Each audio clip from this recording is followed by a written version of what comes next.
Hello and welcome back to the podcast.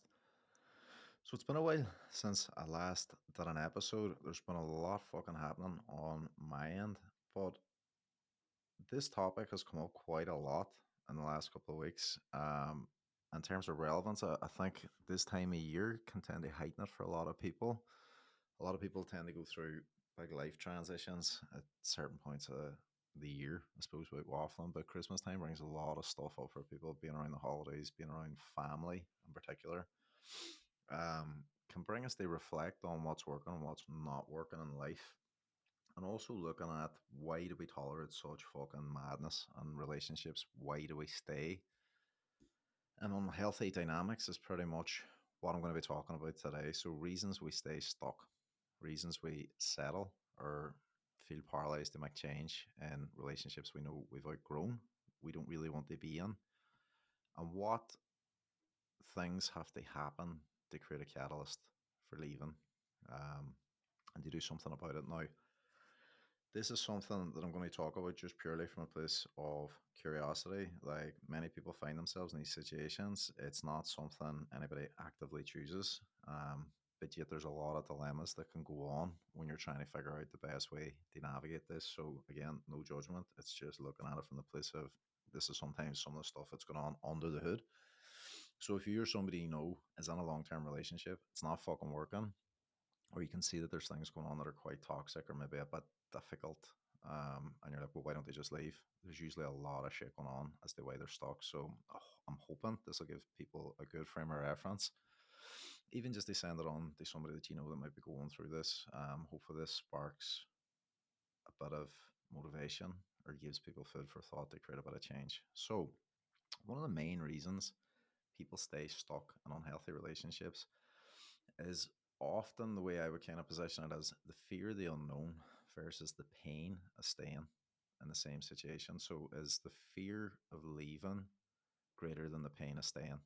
And another way of looking at it is sometimes, we're stuck in these unconscious patterns due to elements that's going on in our conditioning, our attachments, the unconscious pulling us into familiar dynamics that might have been present in the family of origin growing up without even realizing that we are replaying a situation or family dance that might have been there. You could find yourself playing a role that you didn't even think you were playing, and that can be really really fucking difficult to wrap your head around in the beginning. Now the thing is, like, the fear of the unknown, it's not just simply a case of leaving. There's so many different fucking factors that can come into it, and I will dive into that as this goes on, but there's a lot that has to happen when a relationship ends, especially a long-term relationship, because you've got support systems in place.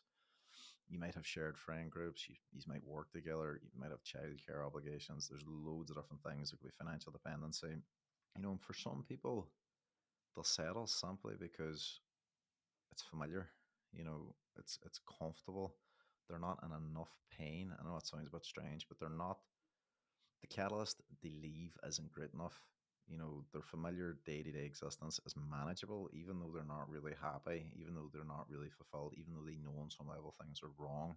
It is comfortable versus the unknown. Like, it's very comfortable in the sense that, they're not worried about being on their own. They're not worried about loneliness. They're not worried about, you know, other things that are there. They've got a partner there that can carry some of the load in some cases.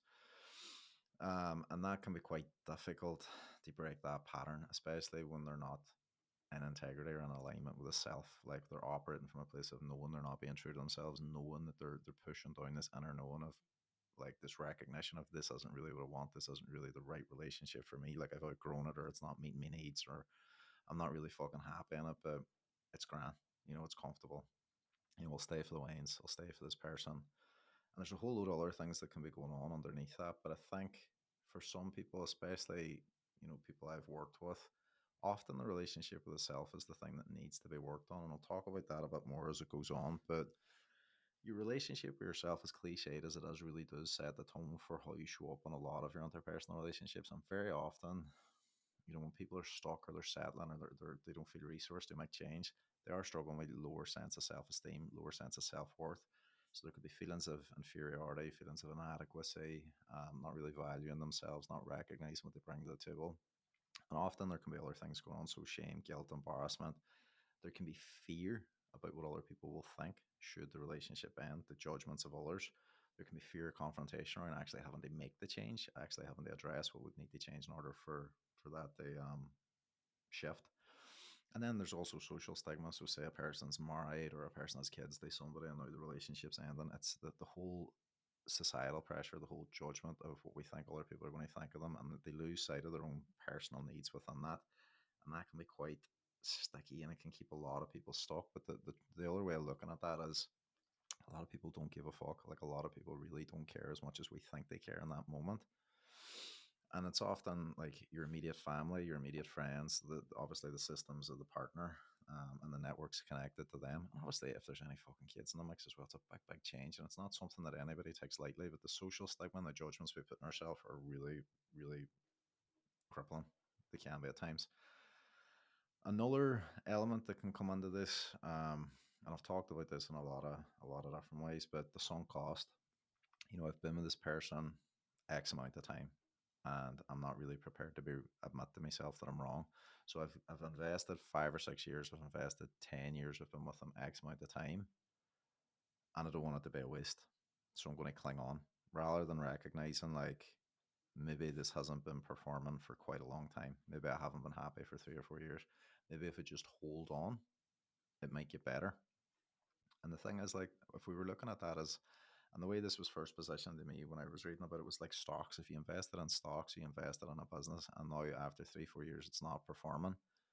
Maybe one of the shrewder things to do would be, sell it, reinvest your energy into something that will actually perform, that you will get a return on interest on, that you will actually get the benefit of utilizing, rather than sticking by something in the hopes that it might make a change, when historically it's shown over a period of time that it's actually depreciating and that's not moving in the right direction. And that can look like, in a relationship, an unwillingness to work with you, an unwillingness to communicate, an unwillingness to view the relationship as a team effort, to put the work on to make it function. And that's really where the sunk cost comes in. It's like, right, well, if I've been in this for 10 years, 15 years, 5 years, whatever it is, do I want to give another 5 years just to be sure? What's it going to cost me in that sense? Can I admit that maybe I was wrong? Maybe that we've got misaligned values. Maybe this person isn't who I thought they were. Maybe they're not prepared to show up in the way that I need them. And what am I going to do about that going forward? No, there can be a lot of stuff that can also come under this as well. It's not just black and white for some people. So, as I mentioned there about support systems and networks, obviously familial pressure is a massive one. And I would also make an argument sometimes, even in the way men are treated versus the way women are treated. When it comes to relationships, there can be a big double standard. There might be more pressure on women to stay in relationships and make them work, especially if they're mothers, or they've got married. You've got religious factors coming in there as well in some cases. You've got familial conditioning, you've got familial expectation, you've got enmeshed dynamics where maybe the partner's really embedded into your family system. It just doesn't feel like leaving as an option. There can be loads and loads of different dynamics coming on that can be absolutely smothering. And that when the person's in it, it's not just a clean cut. Well, I'll just leave. The partner could have really good relationships with the siblings, could have really good relationships with the parents. There could be businesses connected to this. As I mentioned, there's children. There could be children in the mix as well. So, and vice versa. If you didn't come out of a really good family, but say you've been really held and supported and accepted and embraced by the partner's family, there can be grief even walking away from that, in knowing that the relationship's not what you want. So it's not always a clean cut decision. And I think, as I mentioned, especially around the holiday season, this can come up for people because there's so much nostalgia around what the holidays are supposed to represent. But for a lot of people, there can be trauma, there can be pain, there can be grief, there can be acknowledgement and recognition of unmet needs, there can be comparison, there can be so many different things that come up that bring this into awareness. People are socializing more, they're eating more, they're out and about, they're drinking. There's a lot of catalysts for things coming to light. Obviously, financial pressures and stuff. So some people might find that they're arguing more around this time of year. Tension can come to the fore. So sometimes you really do see these patterns really become highlighted around the holiday season because we can't push it down anymore. We can't really ignore it. You might see more tension, more flare-ups, more arguments, more relationships ending, and the opposite. You might see big grand gestures around this time, people trying to make things work. So it's just I just wanted to talk about it because I see a lot of it here now at the minute this last couple of weeks. Um, and also it's speaking to the people that have found themselves in these situations, like judging yourself around why you stayed for so long, or maybe the not having the full scope of being able to see, like, what was it that was containing you, what was it that was keeping you stuck. Like sometimes we need to sit and talk about it for a while, sometimes we need to look at it from a variety of different perspectives before it clicks. And then when it clicks, it's like, oh fuck, you can maybe take a lot of that weight off your shoulders. You can stop judging yourself. You can actually meet yourself with a level of compassion that it wasn't an easy decision, that wasn't just a case of, oh fuck, like I'm done, you know? Because in a lot of cases that I've seen, I do work with a lot of complex cases, there's often a myriad of stuff going on. So emotional abuse, for one, unfortunately, is a lot more common than people would care to acknowledge. Like there can be a lot of manipulation. Obviously, gaslighting is a slightly overused term, but it can be present in a lot of relationships. And safety, like this is something that is so underrated or not spoken enough in general for people leaving. Like we often think like physical safety, but emotional safety is also another massive big one. So within the spectrum of emotional abuse, taking responsibility for another person's well-being, their mental health, people threatening self-harm, threatening to hurt themselves, threatening to kill themselves, threatening, even digital abuse can come on that. There's so many different ways that that can show up. It's not just a fucking clean cut thing. Then there's also the fact that for some people, if they co-parent in a dynamic where they've still got an ongoing connection with an individual like this, then you're factoring on all sorts of things like parental alienation, access. You're factoring on how safe is your children going to be once you've left the relationship, any kind of partners that are going to be coming in the mix. There's all sorts of stuff that can come in. And just on that topic, some people don't have great like family systems. Like they genuinely don't. They might even have friendship groups. I see a lot of adults in general that are quite isolated. They're quite lonely. They're quite overwhelmed. Now, whether that's as a result of the relationship or not, is another thing. But some people just don't have the support systems in place. And for others, they could be financially dependent. They could be, emotionally dependent. As I was saying there, they mightn't have a really well developed sense of self. For some people, they define themselves by the relationship that they're in through the people that they're going out with, whether the person looks a certain way or they have status or, you know, they earn a certain amount of money or they're really good looking or whatever the fuck it is, and they validate themselves through that. For other people, there could be codependent dynamics. They could be in a caretaking role, looking after somebody mentally, emotionally. The need to be needed. There could be a lot of stuff going on within that dance that keeps them stuck. And that's the thing. Like it's not always just a fucking clear cut recognition. And I think a lot of people hold on in this place of hope, thinking, right, if something happens, maybe this person will just get their shit together. Maybe if I just show up, keep showing up for them, if I keep being kind to them, if I keep being a really good partner, eventually at some point in time I'll get my needs met. Eventually some catalyst will come in and things will go back to the way it was at the beginning. And that can be a really fucking melting dance to be in, because obviously there were periods of time where things have been good, but then it's like in anything in life, there are going to be external events that are going to impact people positively and negatively. So grief, loss, financial change, becoming parents, economic problems, loads of different things coming in, intimacy problems, mental health issues. There can be loads of things that can affect the connection in the relationship, lack of priority, somebody partying too much, somebody abusing drink, alcohol, gambling, addiction. Any amount of things can be coming in that can be affecting the connection in the relationship. And that's the thing,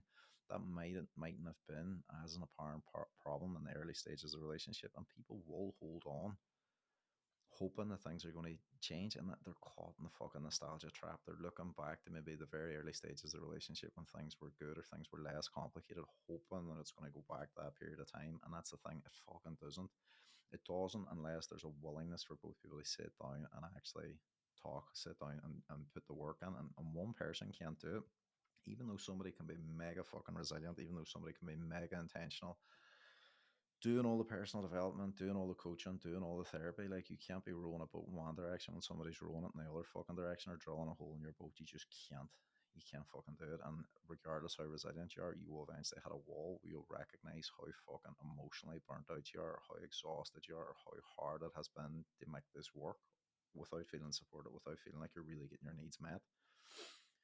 And that's the thing. This can come up for some people, as I mentioned, obviously the holiday season, but also life transitions and certain milestones can highlight it too. Turning a certain age, maybe your kids turning a certain age, maybe your career status changing, maybe more opportunities coming into play. Or I think genuinely one of the biggest catalysts is personal development. Now, I'm not strictly saying just therapy, coaching, or whatever, but When people start reading and they get access to certain materials and they actually reflect on their own lived experiences, and this is why I think podcasts in general can be such a fucking powerful thing, because you're hearing things, you're listening to things, you get access to a different perspective, and that in turn can give you space to then reflect on your own lived experience. Now, once you start looking at things and understanding things from a certain perspective, like obviously we were talking about emotional abuse there earlier, even being able to have the language to be able to explain what you're going through, how you're feeling, to be able to name it, that in itself can lead to changes in your relationship with how you view yourself, how you're feeling about yourself. A lot of people in the personal development space, they're very goal oriented, they're very action oriented, they're very growth minded. So they're constantly pushing in that direction. They're building their sense of self esteem, they're building their self worth, they're starting to use their voice, and that in turn can also happen in a therapeutic capacity. But what ends up happening is there's an acknowledgement or recognition of what needs to change, and that's the thing. There's no more denial about what's going on. There's just naming the feeling, naming the situation, recognition of what's been happening, bringing it back to personal responsibility and the choices that can be made. And then obviously within certain types of coaching and therapy, there can be very profound shifts. Like if there's trauma needs to be cleared, if the nervous system has to be regulated, if work on the identity has to happen, that can happen. And then there's so much that can just shift off the back of that. And that is where therapeutic breakthroughs and interventions can be a fucking massively transformative experience for somebody, because they have the safe space just to be able to air their thoughts, think about what's going on, talk about what's going on, have a degree of support, have access to certain techniques that can move big things through their nervous system, learn resources, practice resources, have the accountability as well in a coaching capacity to move towards the goals that they want to identify, and their whole life can change as a result of that. So it's not uncommon, for people that are going into therapy, going into coaching, going into any kind of growth container, that the relationships might change. Now, it's not to say it's always going to fucking happen, but relationships in some capacity are going to change, whether it's with your family, with your friends, with your work colleagues, with your business, with yourself, with your partner, with your kids, with other people's kids, like whatever it's going to be. Relational growth is a part of working through trauma. It's a part of working through how you're showing up in the world. It's a part of working through your relationship with yourself, being able to use your voice, being able to meet your needs, being able to understand your needs, expectations, your condition, all things that have got you from point A to point B. So a lot of those breakthroughs can happen when people seek therapeutic support. Now, one of the things that might bring somebody to that is a fucking external event. So it could be cheating, it could be a really fucking big argument in the house, it could be betrayal of trust, it could be fucking anything. It could just be getting that moment of I'm fucking done, I'm fed up, this is too much, I can't do it anymore. Um, just that realization or moment of clarity, as I would like to call it, like an awakening to the problem. It's like, fuck, I can't deny that this is a thing anymore. It's too much. I can't be the only person trying to make this work. That in itself can be enough for a person to go on and seek help. And like, look, that gives you the space then to think about like your values, your expectations, your boundaries, even to be able to understand how to enforce boundaries, communicate boundaries, become assertive, like. And actually, just for some people, it's actually just the acknowledgement and recognition. Look, I'm on a fucking cyclical pattern here. I've been dealing with abuse without realizing maybe abuse is the term that I should be using. There could be coercion, there could be a mountain of things that are going on, and then just the acknowledgement of fuck, this has been a pattern. This happens, then there's an apology, then there's a cooling off, then it fucking happens again, and I've been stuck in the cycle maybe 5, 6, 10 years, whatever it is, and that in itself can create a massive catalyst for change, because it's like, right, what has the impact been on me? What has the impact been on any potential kids? How has this disconnected you from your sense of self? What parts of yourself have you hidden or lost? Have you toned yourself down? Have you stopped seeing your friends? Have you stopped expressing yourself authentically? Have you made yourself smaller? Have you like toned your voice down? Have you stopped having an opinion? Are you treading on eggshells? Are you settling for less than you deserve? Have you put this person before you your whole fucking relationship? There's a lot of stuff that can come up within that. And I think also, just speaking to that again, the fucking recognition, like that you don't feel safe in a relationship is huge. Like the fear of confrontation, fear of conflict, that's one thing. Some people have been lifelong people pleasers before the relationship became problematic, but that can be massively exacerbated if you're with the wrong partner, or if you're with a partner that's really playing on that, then that can contribute to the fear of change. It can make you feel like you're never going to be able to feel resourced enough to be able to handle that. You could be afraid about this person making your life really difficult leaving, and that in itself is a fucking massive reason to not be in the relationship. And again, depending on what season of life you're in, some people like in their 20s will look at it very different from somebody in their 30s or 40s or 50s, because there's different fucking stuff going on. But the same themes come up: the fear of starting over, the fear of being in your own, the fear of loneliness. All those things are relative, all those things are valid. And it's about your perspective, and it's about your relationship with yourself, and it's about what is it costing you to not change, what is it costing you to stay in this dynamic. And for some people, again, if there's a history of trauma, a history of abuse, attachment injury, and things like that in the family of origin, they can be predisposed to these types of relationships, which can make it very difficult to pull away. They step out of that relationship container. They might find that they're in an off again, on again dynamic for a long time, because, as I said, there is healing that probably needs to take root on at like a really deep self-worth level. Their identity, their sense of self, how they're validating themselves, how they're basing their whole relationship to the self, the way they're trying to get their needs met, the way they're communicating, the way they're dealing with conflict, the way they're trying to navigate this. Like, there could be fucking safety issues, there can be a mountain of different things going on. I mentioned codependence earlier, being an emotional crutch, caretaker, taking responsibility for other people's stuff, needing to be needed, afraid to leave in case a person does something to themselves. There's stigma or judgment from other people. Guilt, fucking guilt is a massive one. Why people stay in relationships. Sometimes people will actually unconsciously create the end of a relationship because they've pushed it down for so long. They might get drunk, they might act out, they might do something that's out of character, brings them out of integrity, and then through guilt stay in the relationship longer than the sell by date, because they feel that they owe it to that person, or they feel that the person won't be able to cope without them, or they feel like the person has been good to them for so long, so they can't leave, so they stay out of obligation. So look, there can be so many reasons why people stay.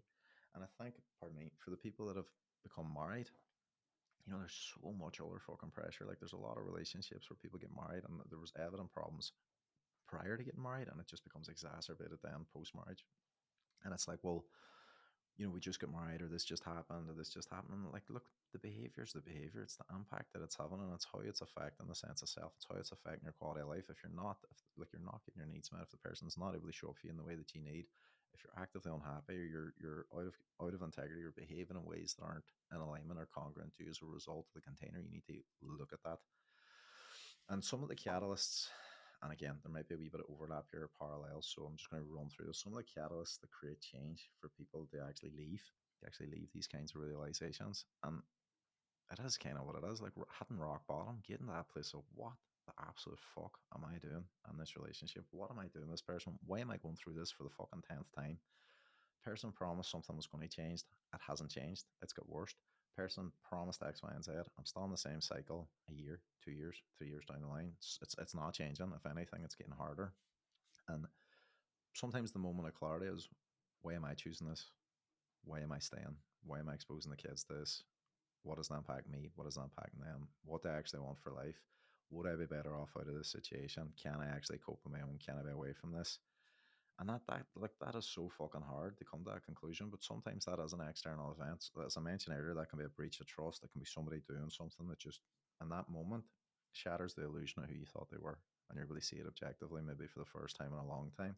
Sometimes it can be behavior being exposed in front of people. So maybe family, maybe friends, then there is that added reassurance or encouragement from people around you to make the change, because they've now seen something that they maybe didn't know was going on.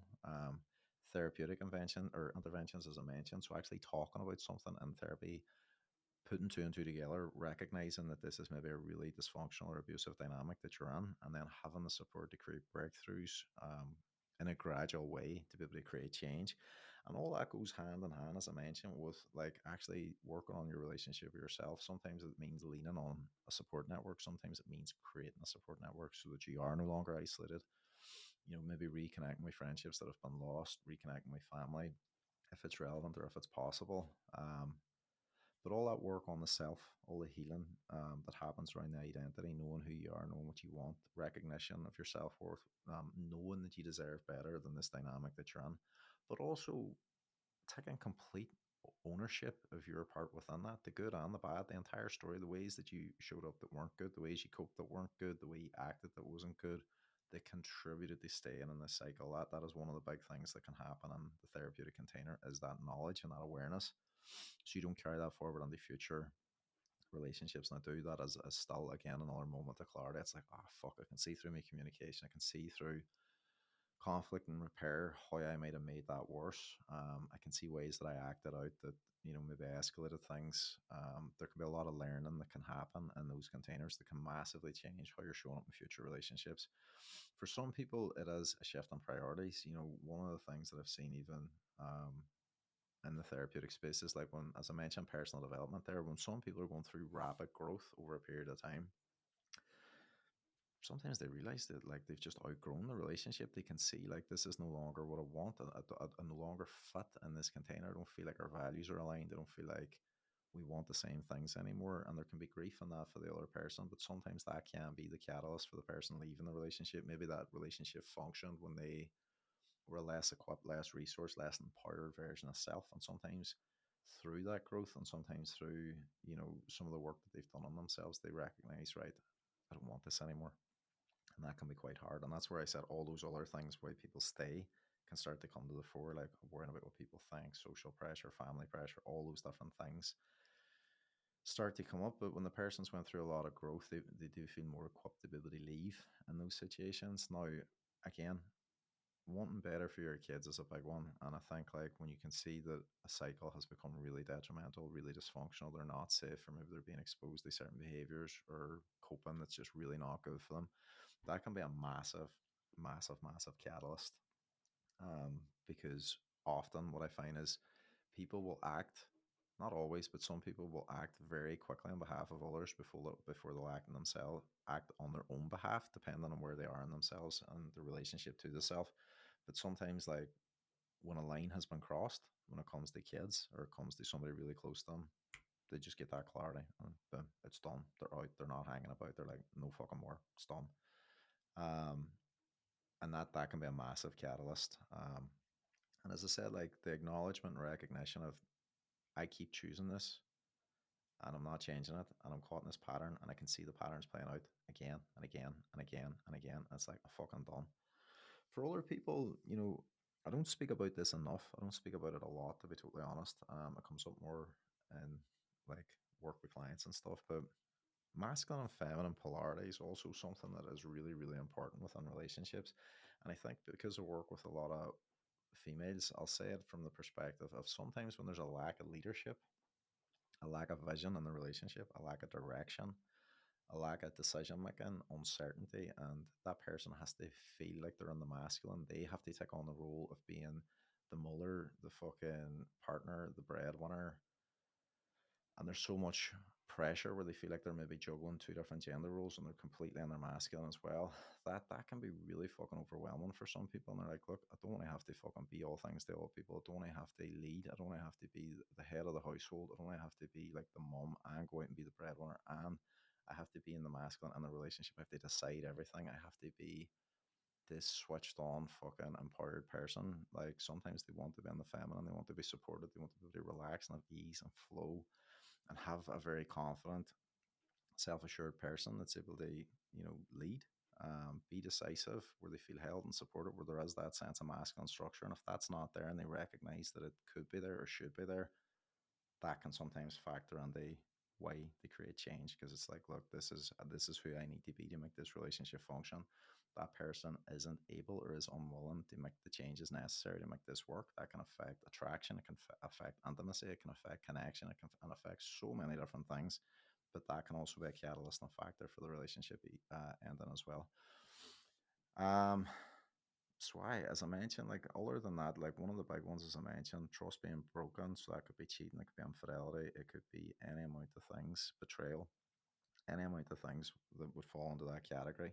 Spoke about personal growth, self discovery, exploring aspects of the self. So maybe reconnecting to parts of the self that was hidden, overlooked, explored, or denied, pushed down because it wasn't safe to express in the relationship. Maybe that's come up now throughout the personal growth journey. Maybe it's come up in the therapeutic container. Maybe they've reconnected it in another space and it's like, fuck, I'm not willing to settle on this anymore. And that's the thing. It gets to a place where enough's enough. The person's like, it has to stop now. And it's a choice. It's a conscious choice. Like, right, this needs to change going forward. I need to be able to move this. And look, a lot of people, I suppose you could make the argument that this could also in some way apply to familial dynamics as well. Now that we're talking about like the holiday season and stuff, and not everybody has safe family dynamics. And I know this is a wee bit of a tangent, but sometimes the same criteria can come up as to why somebody decides to step back from a system like that as well. It's the same kind of overlaps and parallels in some ways, especially where there's abuse, coercion, lack of safety, no freedom of expression. You can't be yourself. Historical stuff going on in that actual container. You just don't want to be there anymore as an adult. You're not obligated to stay in a system that's detrimental or harmful or abusive to you. But again, all this stuff comes up around the holidays where the shoulds, I should be there, I should have this relationship. And for some people, they get so overwhelmed at the holiday season, they just can't wait for it to be over because there's so much marketing, there's so much nostalgia on the TV.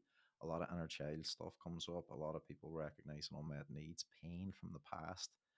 I mentioned grief and loss is also a big thing that can come up. And look, just mind yourself over the holiday season. You don't need to like live from this place of excess. And that is really what happens this time of year. We eat too much, we drink too much, we spend too much, we overthink too much, and we leave ourselves really fucked in, over the holiday season because it's like, oh, well, I'm on my holidays. And it's like, I think somebody was talking about this the other day. They were like, when people go on their holidays, it's like, oh, I'm on my holidays, so I'm going to have a fucking 2 pints at 9 o'clock in the morning. It's like, well, you wouldn't do that normally. But again, that things like that sometimes happen at Christmas time. We overindulge, we spend too much, we actually can get ourselves into debt because again, either keeping up with the Joneses or that sense of validation or the expectation of the should, or and all these financial stressors can contribute to massive other psychological stressors, and it can create relational stressors as well. So it's just important to look at all the stuff that's coming up. If this is resonant with you, if it's landing with you, if there's any of this, it's maybe ticking boxes at the minute. And again, for some people, all the marketing that goes on around healthy relationships, healthy families, and all this kind of stuff, it can aggravate and bring your awareness to what's lacking and missing in your life.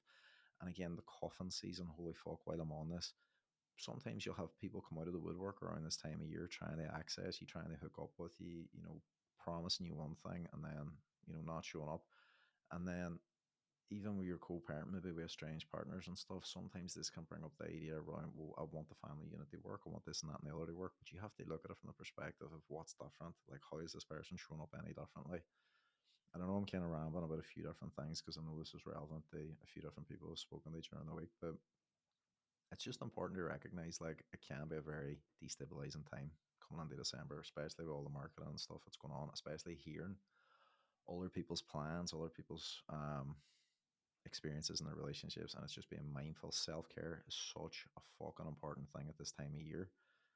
Take space as and when you need it. That also includes if you're spending an extended period of time with family. Like I think there's a famous Ram Dass quote about being enlightened, and it's like if you feel like you're enlightened, go and spend a week with your family.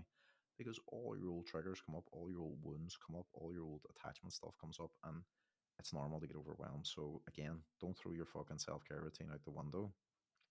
Try to operate from that place of moderation and just keep in mind like how people are showing up, the impact that they're having in your life. And again, if you're in a relationship or you're not in a relationship, just reflect on how you're feeling and what this kind of time of year is doing for your sense of self.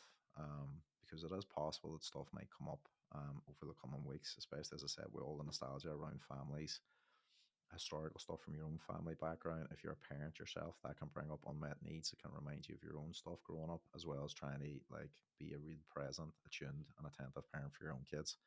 So I'll leave it at that. I hope that episode has helped. If you have any questions, if you have any thoughts, or if you have any suggestions for any kind of topics you would like to hear more of, I'm going to be more consistent going forward. Now, I know I fucking say this at the end of every episode, but the last couple of months was pretty intense. I was working with a lot of clients and I was also doing a lot of work on myself. So I just want to say thanks very much for listening.